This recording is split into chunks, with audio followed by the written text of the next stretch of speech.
Olá, amigos da RBA Litoral FM. Nesta terça-feira, 8 de setembro, feriado de Nossa Senhora do Monte Serrat, vamos reprisar a entrevista de Pedro Monzon, cônsul de Cuba, e a advogada Gabriela Ortega, que debateram aqui conosco sobre a campanha de Prêmio Nobel aos médicos cubanos, né, pelos serviços prestados durante a pandemia.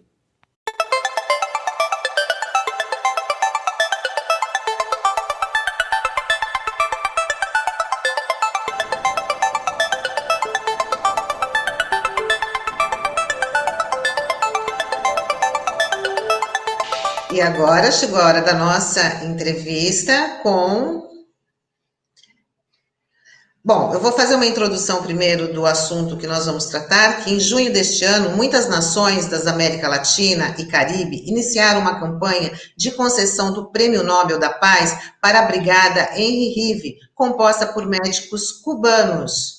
A brigada é formada por profissionais da saúde especializados em situações de desastres e epidemias graves. E para falar desse movimento e outros assuntos sobre Cuba, a gente conversa agora com o cônsul-geral de Cuba em São Paulo, Pedro Monzon, e também com a advogada Gabriela Ortega, da Associação Cultural José Martir, da Baixada Santista.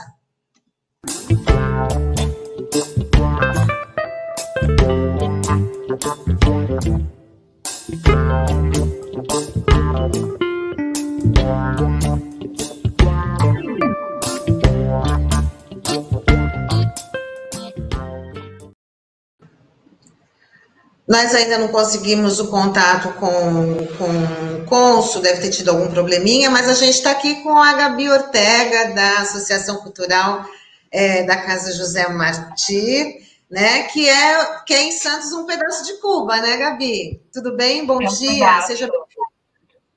Obrigada, Tânia. Bom dia, Tânia, bom dia, Rodrigo, bom dia a todo mundo da rádio, todo mundo que está assistindo. Sim, a José Martí é um pedacinho de Cuba, aqui em Santos.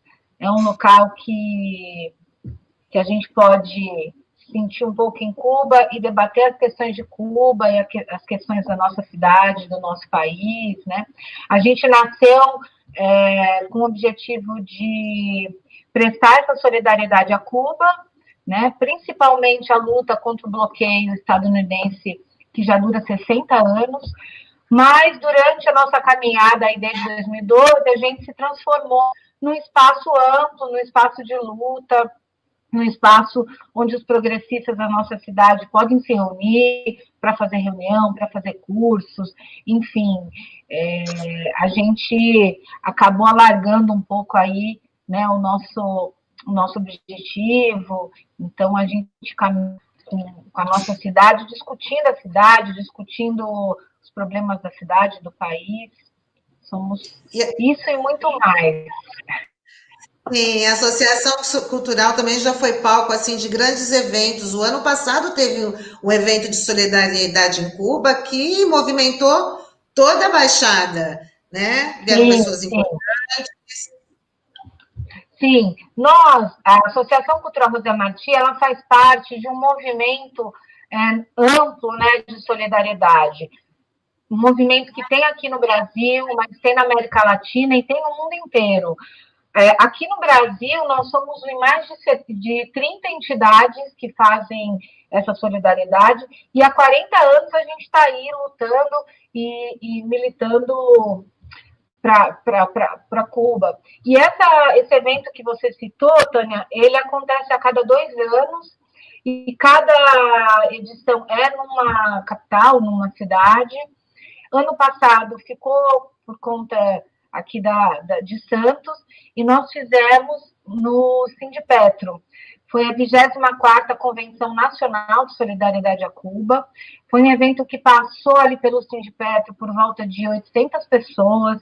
A gente teve 6 mesas de debate, teve uns 4 filmes relacionados a Cuba, a gente teve a Feira do MST, a gente teve show, enfim, foi um evento muito bacana. A gente veio não só todo o consulado cubano, mas veio o embaixador, veio uma deputada cubana, Enfim, foi um evento muito bacana que movimentou toda a cidade. O próximo edição vai ser na Paraíba. Então, vamos já nos organizar para a Paraíba. Sim, agora por conta da pandemia, né, a Associação Cultural tem que fazer o isolamento, mas está aí promovendo diversas lives importantes para divulgação aí da agenda da Associação Cultural, né? Sim, desde março, né, a gente está com as portas fechadas por conta dessa pandemia, e isso está sendo bem complicado para nós, porque nós somos uma entidade que a gente se autofinancia, né, a gente não tem nenhum subsídio do poder público ou alguma outra renda, a gente temos um corpo de associados que colaboram por mês, e os nossos eventos, né, e também a esquerda mês. E aí, com tudo isso, está sendo bem complicado, mas a gente está sobrevivendo. E aí nós continuamos a luta, com acho que quase todo mundo, pela internet, né? Se fosse outros tempos, provavelmente eu estaria aí no estúdio com vocês, a gente tem que fazer tudo remoto. Então, a gente fez diversas lives para falar de Cuba e para falar de outros assuntos, né? Ontem mesmo a gente conversou com o Fábio Melo sobre a questão da Petrobras. Amanhã a gente vai conversar com o Jorge Pinheiro e a Anália Silva, aqui de São Vicente, para falar sobre a cidade, o direito à cidade, e por que o direito à cidade não chega nas periferias. E sábado a gente vai ter um curso sobre o Lenin, com o Igor Grabois, e a gente está também programando outros cursos, tanto com um viés mais político quanto cultural, né? Acho que em setembro a gente vai ter o Alessandro Atanes, que vai fazer um curso de literatura conosco. Então, enquanto a gente não pode reabrir, a gente segue a nossa luta aí online, mas estamos em luta. Estamos eu queria enfatizar essa questão, essa abordagem que a José Martí tem, cultural e política. Vemos, ano passado, né, tinham várias palestras na José Martí, eventos culturais, a Esquerdantina, que é muito famoso já na cidade de Santos, mas com as lives, vocês tiveram que se adaptar, né? Até complementando a pergunta da Tânia, vocês têm um olhar ainda cultural, né? Seja no aspecto de Cuba, para contar mais a história de Cuba, mas eles também estão olhando aqui para a região metropolitana, né? Seja no aspecto cultural, mas também nos aspectos políticos, trabalhistas, direitos dos trabalhadores, ainda mais porque esse ano nós temos aí um ano atípico e um ano de eleições. Então, vocês aprofundam esse tema, né?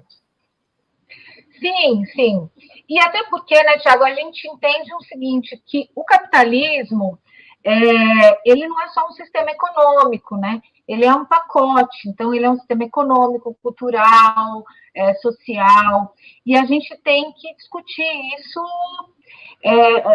em todos os seus viés também. Então, a gente faz essa discussão contra o capitalismo em todos os níveis, no nível cultural, no nível político, econômico. Então, a gente tem que abranger tudo, né? A gente fez diversas lives também com a Lina Noronha, que é diretora da José Martí e é musicista da orquestra. Então, ela abordou mais a questão cultural e eu fui por um outro lado, porque a gente entende isso, que a discussão tem que ser ampla, né? E nós, como também representantes aí, não representantes, mas como a gente faz essa discussão sobre Cuba, nós somos abertamente capitalistas, né? Nós acreditamos que esse sistema não dá conta da nossa felicidade, não dá conta de uma vida adequada para todo mundo.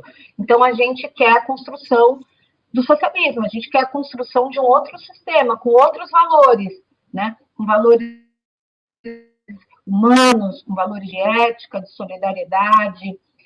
E essa construção, então, perpassa por vários assuntos e a gente tem que ir pegando por todos os lados para poder fazer esse debate, né?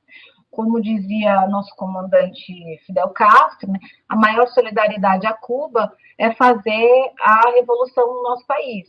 Então, a gente, com esse olhar de tentar transformar o nosso país, a gente vai discutindo. E a questão de Cuba, hoje a gente está discutindo muito no Brasil as fake news. Cuba sofre com fake news desde da Revolução, né? Então, a gente tem esse trabalho aqui também de desconstruir todas essas informações erradas, maldosas, mentirosas que tem contra Cuba. Eu estava até lendo ontem, para me preparar para cá, um texto sobre as brigadas de alfabetização em Cuba, que foram feitas, foi em 1961. Logo após a Revolução, Cuba para todo o país para alfabetizar o seu... Então, todo mundo que sabia ler e escrever teve essa tarefa de ensinar os outros a lerem e escrever. E naquele momento já surgiu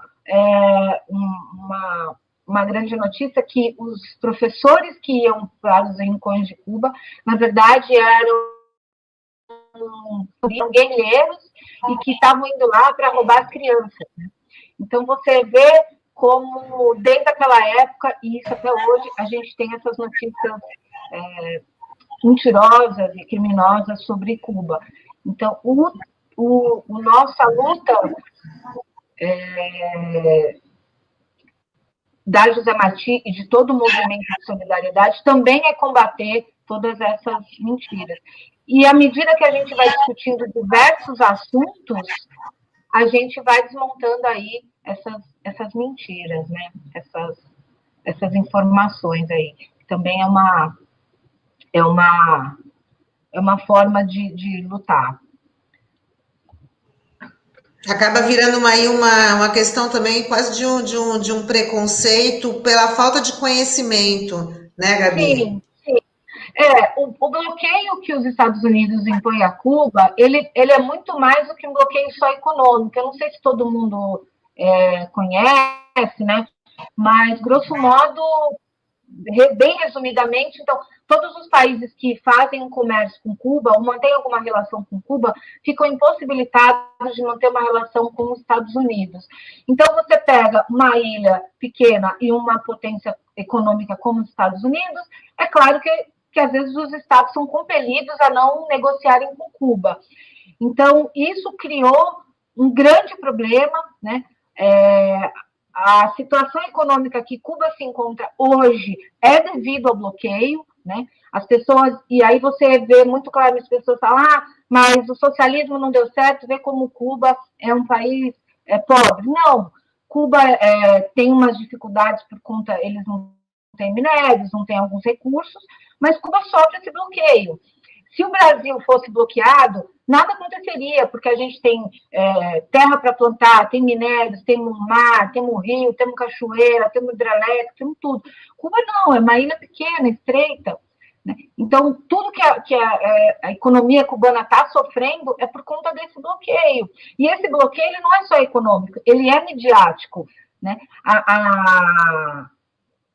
E é tão difícil furar essa bolha que, às vezes, até as pessoas que se dizem progressistas têm dificuldade em olhar um pouco mais adiante de Cuba, né? E aí vou citar um exemplo que eu achei desastroso, repudio, que foi esse último Roda Viva, essa discussão horrorosa do Marcelo Taz e do Adnei, que Cuba não tem humorista. Quer dizer, para você ver que duas pessoas inteligentes, o Marcelo Taz está aí na luta há quanto tempo e vem e fala um absurdo desse, sendo que ele, nos anos 80, era simpático a Cuba, enfim.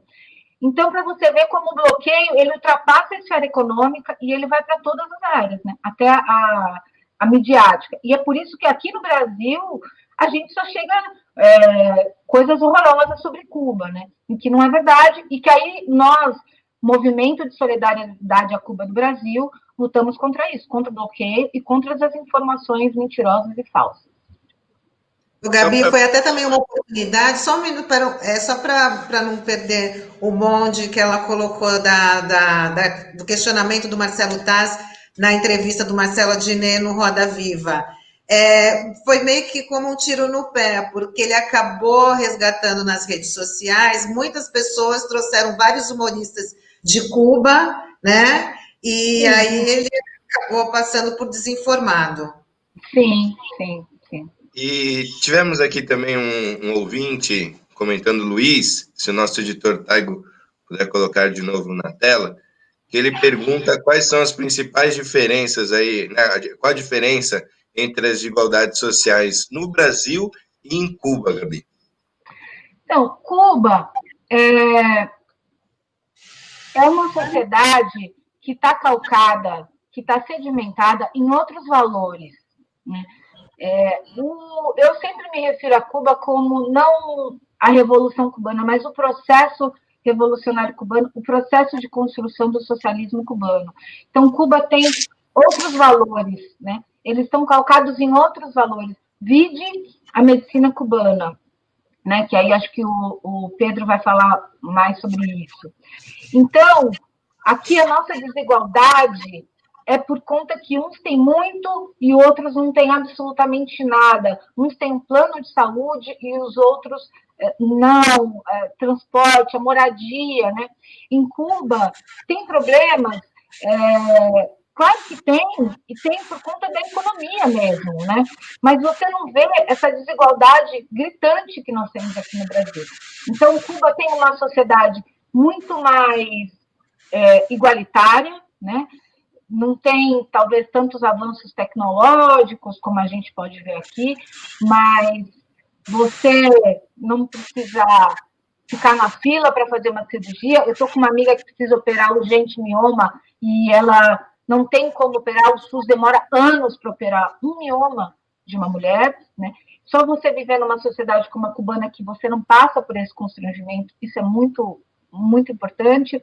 Eu tive em Cuba em novembro, para um encontro internacional sobre liberalismo, e é sensacional, e a Tânia acho que vai me entender melhor, você poder sair na rua meia-noite, 1h da manhã, sem medo de ser roubada, sem medo de ser estuprada, sem medo de morrer, né? Eu acho que isso, para todo mundo, é importante, é bom, mas para a mulher, aqui no Brasil, que a gente tem horror de andar na rua sozinha... A sensação de segurança, né, Gabi? É muito. Então, assim, isso acho que essa desigualdade do Brasil nos leva a essa violência, né, bárbara. Isso em Cuba não tem, né? A gente anda com muita tranquilidade. Então, a gente vive aí numa democracia que a gente tem hora para andar, porque a gente não tem o direito de ir e vir, né? Eu não tenho.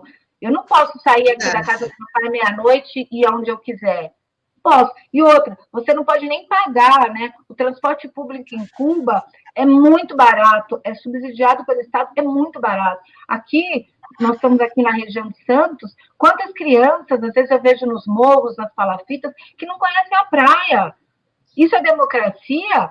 Isso é direito de ir e vir? Você tem uma criança na região metropolitana da Baixada Santista que nunca foi à praia porque os pais não conseguem pagar o transporte? Então, isso está aí uma grande diferença, eu acho que de Cuba e do Brasil. Gabi, já vai entrar aqui na nossa conversa o cônsul-geral em São Paulo, Pedro Monzon. O Taigo já vai colocar ele aqui na sala. Bom dia, cônsul. Buenos días, mucho gusto. Qué oportunidad poder conversar hoy con ustedes. Bom dia, Pedro. Bom dia, Pedro. Que bom Buenos días. ¿Qué tal, Gabi? ¿Cómo anda? Para apresentar mais o nosso entrevistado, ele é bacharel em Ciências Políticas e mestre em Estudos Orientais, professor da Universidade de Havana e do Instituto Superior de Relações Internacionais de Cuba. Está correto? Correto. Sim, então vamos começar a falar sobre o movimento para o Prêmio Nobel dos médicos cubanos, liderado aí pela Brigada Henry Rive, né? Aliás, é um movimento que foi criado deixa eu ver aqui na minha colinha, foi criado na França, né, Gabi? Só para você me ajudar, né? E aí está essa campanha para os médicos cubanos ganharem o prêmio Nobel, nada mais merecido, né? Dada a importância desses profissionais, não só na luta contra a pandemia do coronavírus, como em outras frentes também, né? Claro. La ayuda internacionalista de Cuba en la medicina y otros sectores es antigua. Tiene la misma edad que la Revolución Cubana, casi 60 años. Más de 400.000 médicos han prestado ayuda en el mundo a unos 150 países. Eso es conocido. Brasil estaba incluido entre ellos y otros países de América Latina, América Central y el mundo entero. La brigada Henry Reeves se creó como una brigada especial dentro de este movimiento de solidaridad en el 2005. Y durante el periodo que media entre el 2005 y la actualidad han dado apoyo a 46 naciones y 5 territorios no autónomos. Y más de 9.000 profesionales cubanos han participado. Cuba, antes de continuar, no ha encabezado el movimiento por la entrega del premio Nobel a la brigada Henry Reeves, o al contingente Henry Reeves, que tiene muchas brigadas y que, como saben, se encarga de atender graves epidemias y enfermedades y dolencias derivadas de desastres naturales. Sin embargo, Cuba agradece mucho, observa con mucha satisfacción el movimiento internacional que persigue que se le entregue al contingente el premio Nobel. Esa es la realidad. Hay muchos países, muchos parlamentos, hay muchas personalidades, muchos movimientos de solidaridad que están reclamando que se le entregue el premio Nobel al contingente Henry Reeves, y repito, nosotros lo agradecemos sinceramente. Ahora, continuando sobre características del contingente, ahora principalmente después del inicio de la epidemia o de la pandemia del COVID-19, nosotros podemos registrar o se registran 35 países que ya han atendido a más de 300.000 ciudadanos del mundo y han salvado a más de 9.000 personas que estuvieron al borde de la muerte. Para ello participaron 3.700 profesionales cubanos, entre médicos, enfermeras y técnicos de laboratorio. Y es importante decir ahora aquí, sobre todo considerando que hay 2 compañeras en el panel, que el 61,2% de ese personal de salud son mujeres. Eso pasa en Cuba en todos los sectores, en la política, en la ciencia, en los estudios universitarios, la gran mayoría siempre son las mujeres. Muchos estados han tenido la posibilidad de disfrutar del apoyo de esta brigada. Hay 2 países desarrollados, Italia y el Principado de Andorra, y 5 territorios no autónomos, 3 países de América Central, 12 países del Caribe, 2 países de América del Sur, 2 de Europa, 11 países de África, donde Cuba siempre ha dado una atención prioritaria al apoyo en el terreno de la salud, y 3 países del Medio Oriente.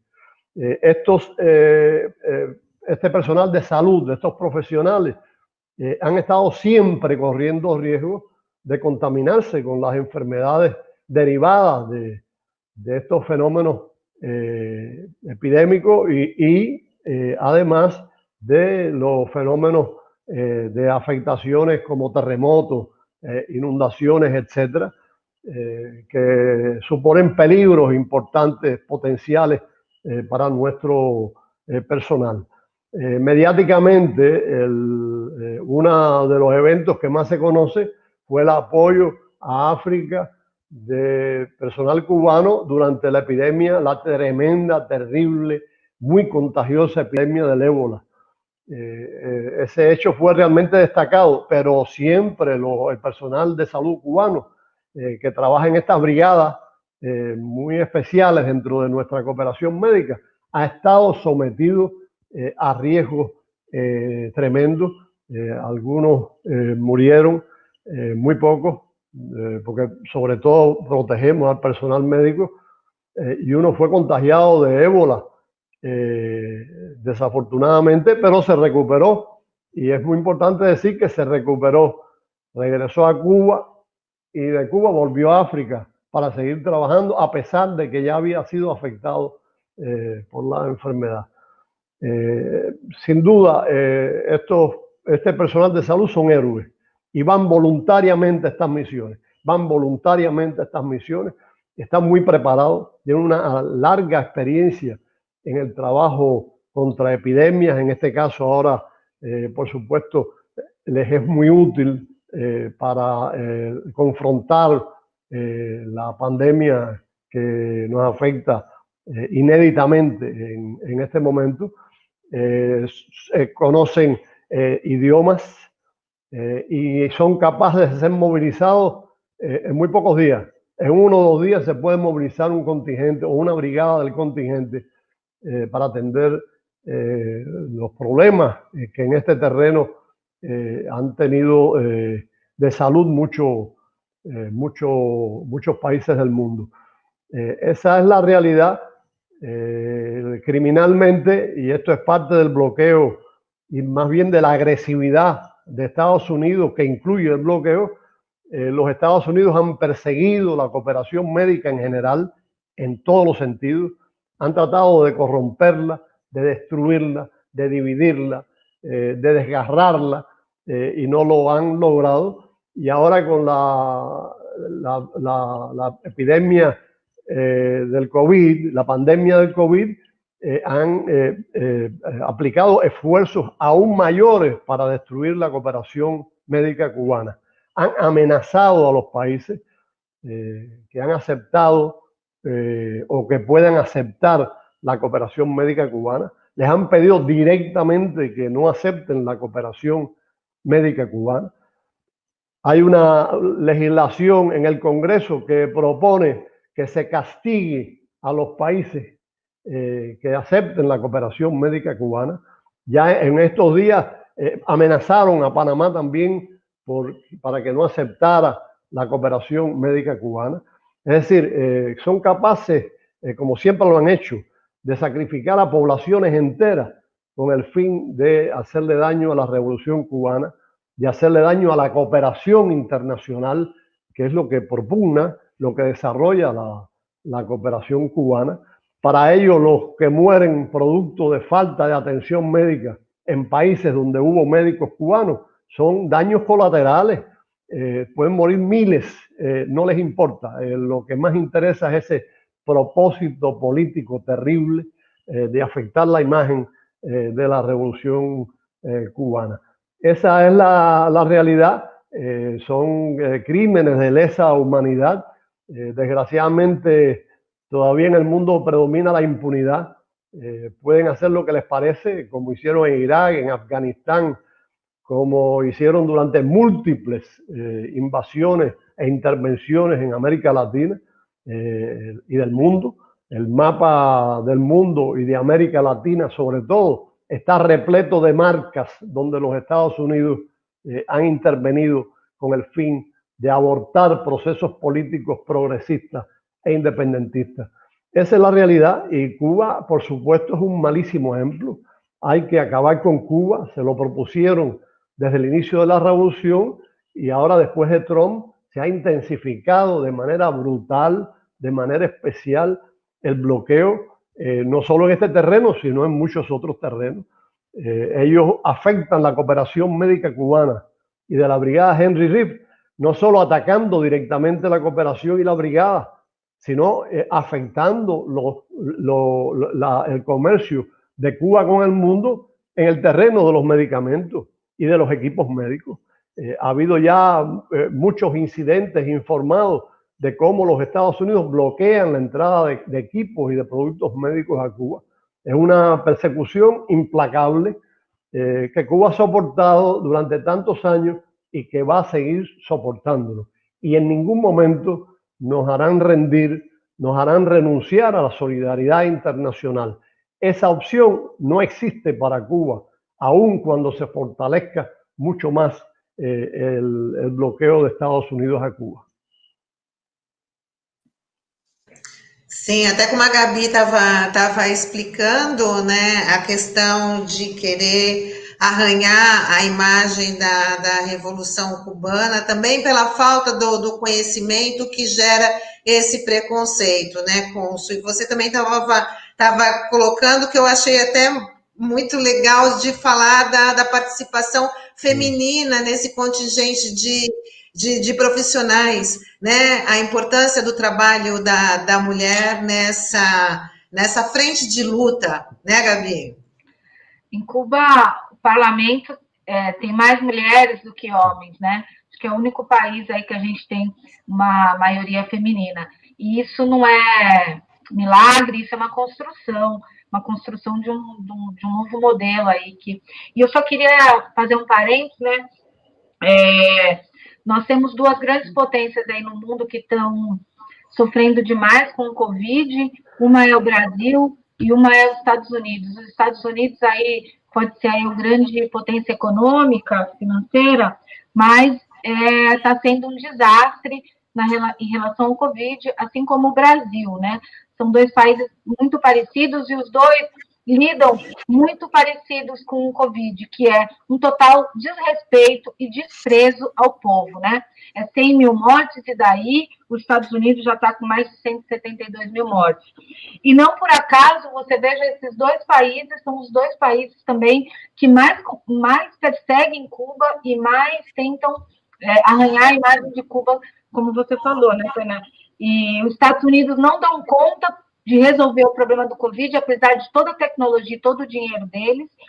E no momento que a humanidade passa por uma pandemia gravíssima, uma das maiores crises sanitárias aí do nosso tempo contemporâneo, eles ainda reforçam o bloqueio e ainda tentam bloquear as brigadas médicas, né? No momento que o mundo está com um olhar para a medicina, está com um olhar mais humano, padece de saúde, eles tentam bloquear o que Cuba está querendo dar de melhor, está querendo dar vida, está querendo dar saúde, eles ainda tentam embargar ainda mais Cuba e embargar a medicina cubana, né? Então, isso para a gente ver os valores do que o nosso mundo, os valores americanos, brasileiros e os valores cubanos. Esto es una cosa muy simbólica. La brigada Henry Reeves se crea cuando el huracán Katrina afecta a los Estados Unidos y produce daños tremendos. Y se crea y se le ofrece a los Estados Unidos por Fidel, nuestro líder, la asistencia médica cubana. Los Estados Unidos, Bush en particular, lo rechaza, pero se mantiene la brigada Henry Reeves, que además tiene el nombre de un americanito, como le decía, un muchacho muy joven, que se incorporó a las luchas contra el colonialismo español en Cuba y tiene una historia legendaria, realmente heroica. Nosotros estamos dispuestos a ayudar a Estados Unidos.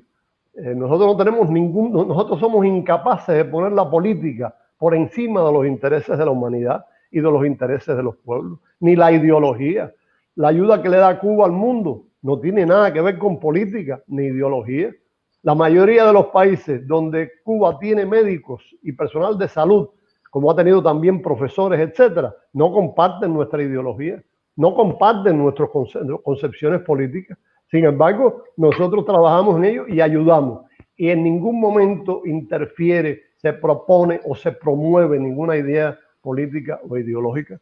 Esa es la realidad. Nosotros teníamos médicos en Brasil, desafortunadamente ya no están, no por nuestra culpa, es una pena. También teníamos médicos en Bolivia y Ecuador, y por claras razones de la intervención y de la insistencia y la presión de Estados Unidos, esos médicos ya no están en esos países. ¿Y quién se afecta? El pueblo. Son los daños colaterales. Igualito que en Irak, millones de muertos colaterales, civiles, y en todas sus intervenciones. Muchos muertos civiles, como daños colaterales. Para ellos, la guerra puede tener esas implicaciones, y la guerra es el principal instrumento, herramienta de política exterior de Estados Unidos. Los Estados Unidos hacen guerra. Los cubanos van a salvar vidas, a beneficiar a los seres humanos, a evitarles dolencias, afectaciones de la salud. Ahí está una grandísima diferencia, obvia, de los contrastes que hay entre la política de ambos países. Los Estados Unidos dedican miles de millones de dólares al desarrollo de armas que podían haber dedicado, que podían dedicar a la atención de la salud o a los problemas de esa otra pandemia inmensa del hambre en el mundo, o a evitar los daños que se producen en la naturaleza, que esa es otra pandemia peligrosa para el futuro de la humanidad. Los cubanos, con el bloqueo terrible que tenemos, que nos afecta económicamente, utilizamos lo poco que tenemos para apoyar al mundo y para asegurar que en Cuba haya una salud gratuita, integral, universal para todos los cubanos, entre otros beneficios sociales. Lo poco lo que tenemos lo dedicamos a eso. Ellos lo mucho que tienen lo dedican a agresiones, utilizando la palabra democracia. La democracia en la punta de las bayonetas de los fusiles. La democracia como argumento o sustento a agresiones militares, al desarrollo de la violencia. Esa es la realidad. Pedro, queria perguntar ainda mais sobre a pandemia, a questão de como que Cuba está combatendo, né, a Covid-19 na ilha, né, no país, Cuba, e também como funciona essa atuação nos outros países, né? Você já comentou sobre, mas eu queria citar o exemplo da Itália, que em abril, né, estava uma situação muito complicada, a Itália, e os médicos cubanos foram para a Itália, e depois, quando eles retornaram para Cuba, foram aplaudidos pelos italianos. Então, eu queria que você comentasse como está essa atuação dentro do país, mas um pouquinho mais também como funciona essa ajuda ao mundo. No, hay parte de lo que él habló que no lo oí.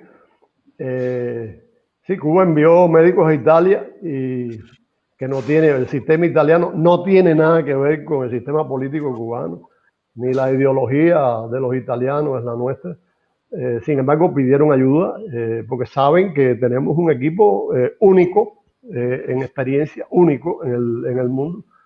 Lo que quiere decir que sin duda pusieron como primordial la atención al ser humano. Se fueron de Italia y dejaron una tremenda huella.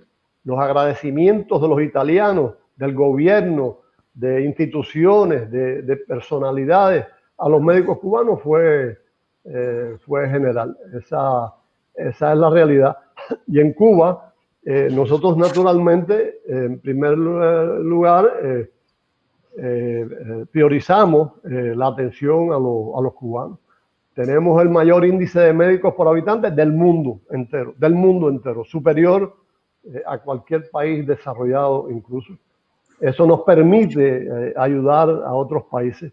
De hecho, tenemos ese indicador tan alto precisamente para ayudar a otros países. Ese es el propósito. Tiene mucho que ver, o tiene que ver absolutamente con el sentido solidario de los cubanos, del socialismo cubano. En Cuba, desde el principio de la revolución, la salud se convirtió en un derecho humano, gratuito, universal. Todo el mundo tiene derecho. Y eso tiene implicaciones físicas, tiene implicaciones morales, éticas y físicas, porque los hospitales están diseñados para atender a toda la población.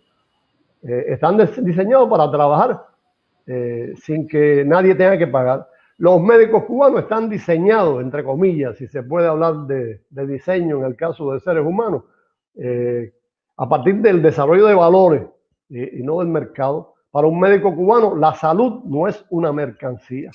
De ahí que los médicos cubanos son capaces de enfrentar riesgosas misiones en el mundo a cambio de la satisfacción, de la simple satisfacción. No están buscando premios, lo hacen porque se sienten satisfechos, porque disfrutan ayudar al ser humano. El sistema de salud nuestro está diseñado con ese criterio. Por otro lado, Gaby decía algo muy importante que nos ayuda en el caso de la pandemia, al igual que el sistema de salud, y es que en Cuba no hay la miseria que hay en muchos países. En Cuba ningún niño vive en la calle, todos van a la escuela, bañaditos, bien vestidos, etc. En Cuba ninguna familia vive en la calle, no hay gente sin techo, no las hay, no existen ni personas sin tierra. Es decir, eso no existe en Cuba, eso lo vemos por televisión, en novelas o en películas, muchas de ellas películas de Hollywood. En Cuba no existe eso. Entonces, la pobreza es un terreno fértil para el desarrollo de enfermedades y la pobreza y la bajo nivel de educación son terrenos fértiles para el desarrollo de enfermedades. En Cuba la población tiene un alto nivel educacional y cultural. Por eso cuando el gobierno establece una política en el terreno de la salud, todo el mundo lo entiende, lo oye y lo entiende, porque lee, porque tiene una inteligencia desarrollada suficientemente. Esa es la realidad. Todo eso nos ha ayudado a nosotros a combatir la pandemia. Por otro lado, en Cuba es muy fácil organizar a la población. Usted quiere organizar una movilización contra el bloqueo de Estados Unidos o por el retorno del niño Elian cuando estaba secuestrado en Estados Unidos, y en 2 o 3 días moviliza 1 millón de personas, y en todo el país varios millones de personas. Tenemos muchas organizaciones, todas revolucionarias, de masas, no gubernamentales, pero revolucionarias, que participan. En Cuba se va a vacunar a los niños y se vacunan en muy poco tiempo. Los comités de defensa de la revolución que existen en cada cuadra, donde integrados por el pueblo, participan en el proceso de vacunación. Y existe una Federación de Mujeres Cubanas que colabora también, y existen muchas otras instituciones que participan. De manera que una decisión a nivel de política de inmediato llega a las masas, y las masas además tienen la posibilidad de influir en las decisiones de política al más alto nivel. El Estado, el gobierno, el partido está muy al tanto de lo que dice la gente, de lo que dice el pueblo. Continuamente está yendo a las provincias, a los municipios, dialogando con el pueblo, viendo hasta dónde las medidas que se toman son eficientes, efectivas, hasta dónde son criticables y deben ser modificadas. Esa es la realidad, y todo eso influye sobre el desarrollo de la salud.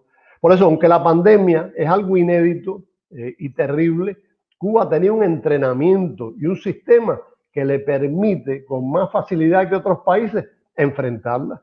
Nosotros, aunque hubo un repunte, es decir, casi estábamos en 0 en contaminación hace una semana, pero por problemas de disciplina y porque la pandemia además es algo delicado y grave, hubo incremento de los contagiados, pero todavía estamos al nivel de 3.400 aproximadamente contagiados. Más del 95% se recuperan, y está estancado el número de fallecimientos a niveles muy bajos.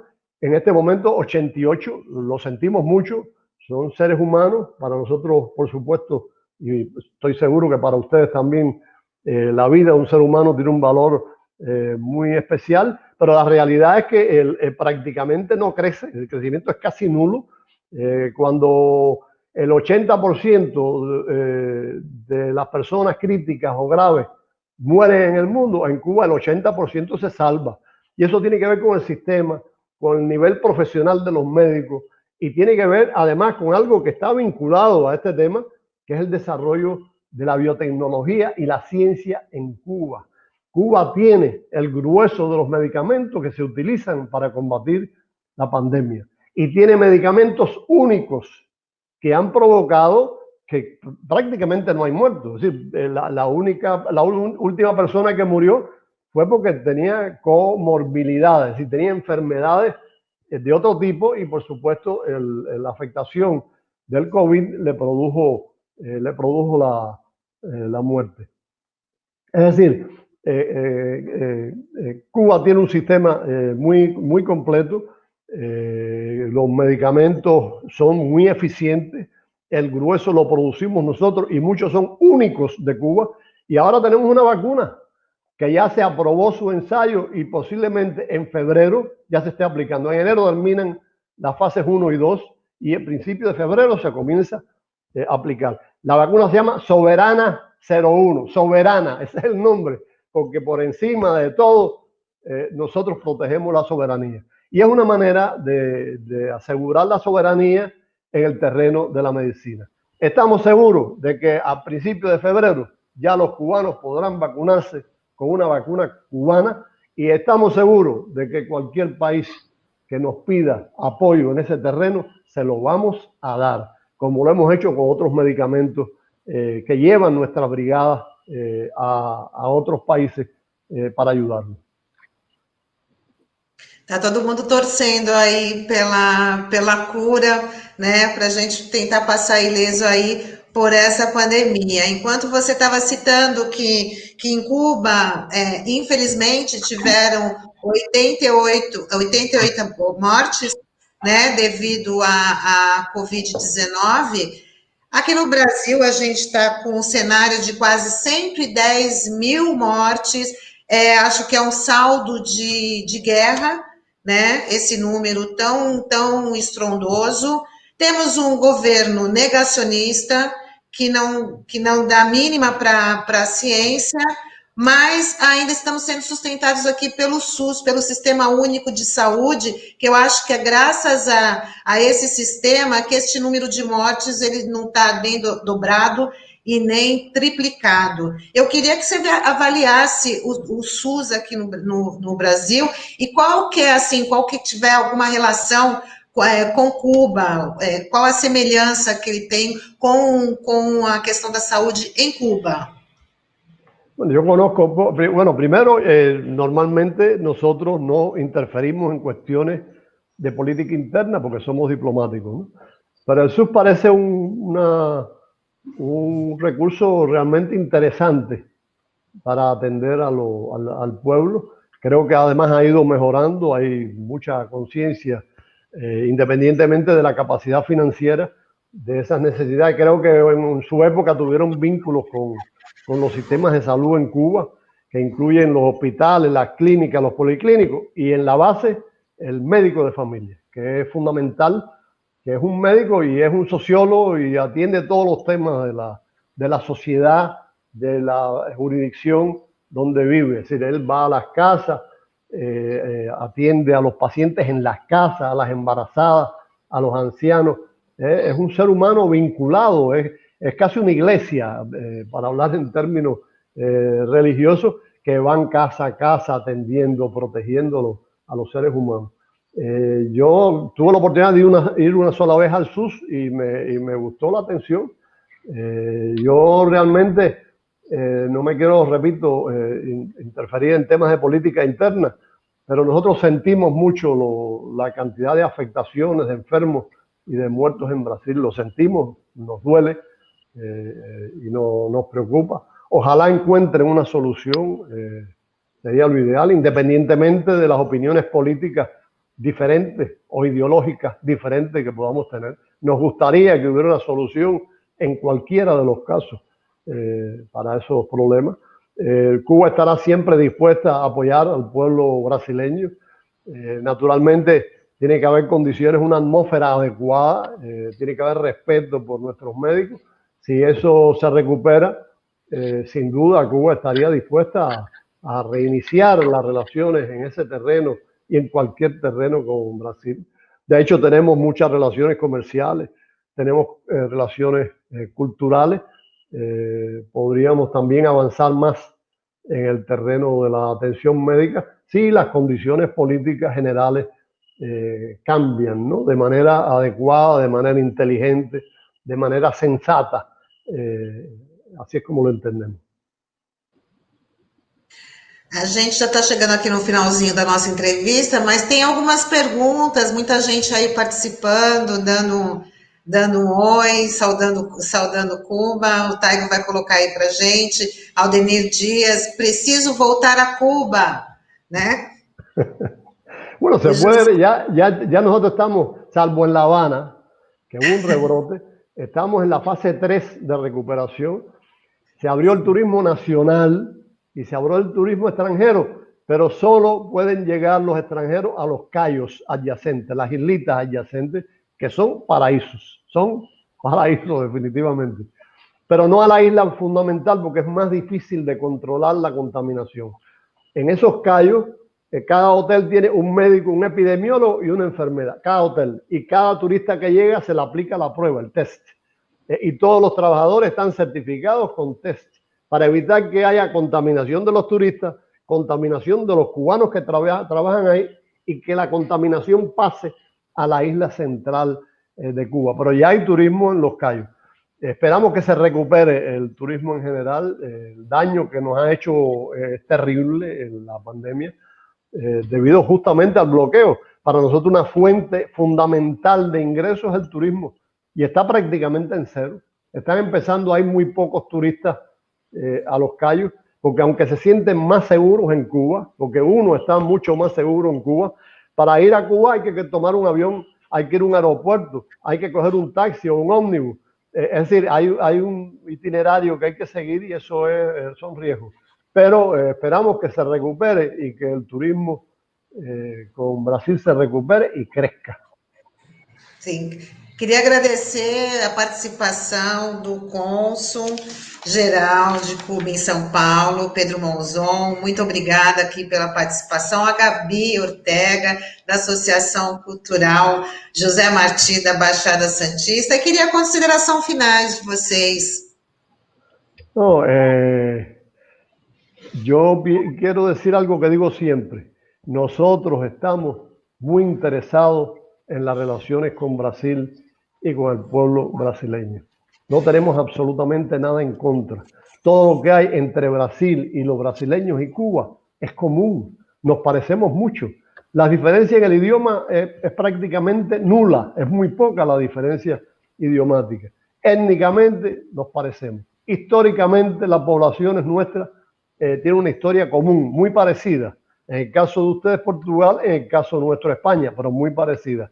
Desde el punto de vista de la religión nos parecemos mucho, nos gusta la música, tenemos muy buena música, somos una de las fuentes, ustedes y nosotros, más importantes de música popular bailable en el mundo. Hay tres, los Estados Unidos, Brasil y Cuba. De manera que somos simpáticos, quizás yo no sea tan simpático, pero los cubanos son simpáticos y los brasileños son muy simpáticos, muy alegres. Aquí yo no he sentido nada, ninguna fricción. Las relaciones nuestras con los brasileños, incluso con funcionarios brasileños del propio gobierno, han sido fluidas y agradables. De manera que queremos que se desarrollen las posibilidades potenciales enormes que tenemos. Gabi? Queria agradecer o convite, agradecer a oportunidade de estar mais uma vez aqui com o Pedro.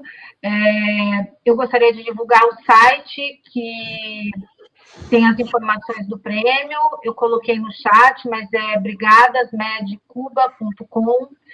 E eu queria convocar, né, mais do que convidar, é convocar todas as pessoas progressistas, todas as pessoas que lutam por um mundo melhor, por um mundo com outros valores, sabe? As pessoas que falam em direitos humanos, a gente tem que se engajar nessa campanha pelo Prêmio Nobel, brigar porque Cuba ganhe esse prêmio, é brigar por um mundo melhor, por um mundo constituído com outros valores.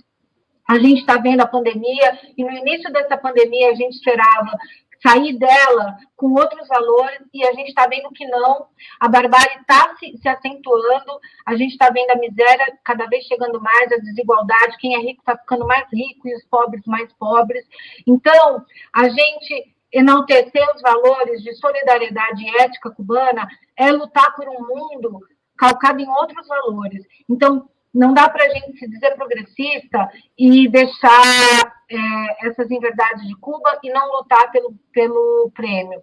E lutar pelo prêmio é, acima de tudo, a gente questionar e também fazer essa luta contra o bloqueio, que há 60 anos tenta destruir a construção de uma nova sociedade com outros valores em Cuba. Então, eu convoco aí todas as pessoas que se engajem nessa campanha. A José Martí, em Santos, é um ponto, mas ela está acontecendo no Brasil inteiro, no continente inteiro, no mundo inteiro. Então, vamos junto aí, que a gente precisa colocar os valores mais humanos aí na nossa sociedade.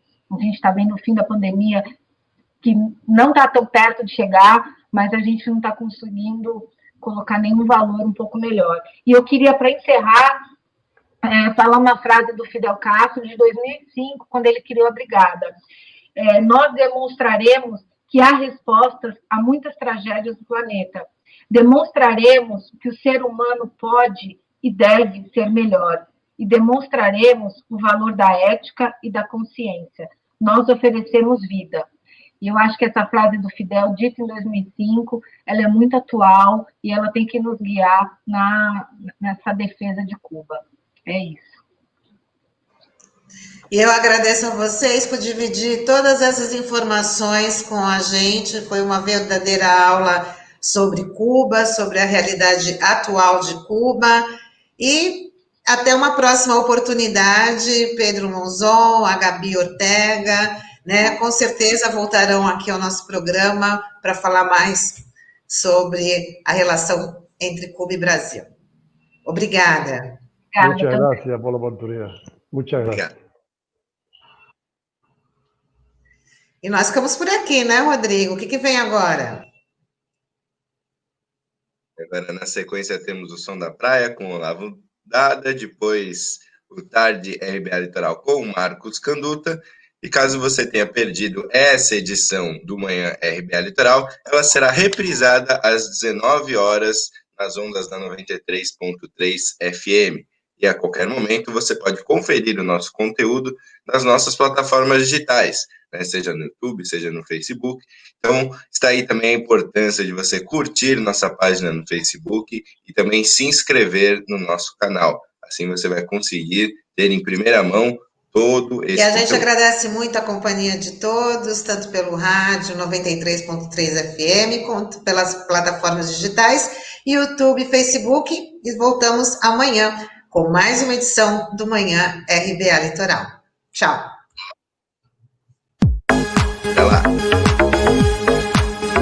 A Rádio Brasil Atual Litoral é uma realização da Fundação Setaporte, apoio cultural do Sindicato Setaporte.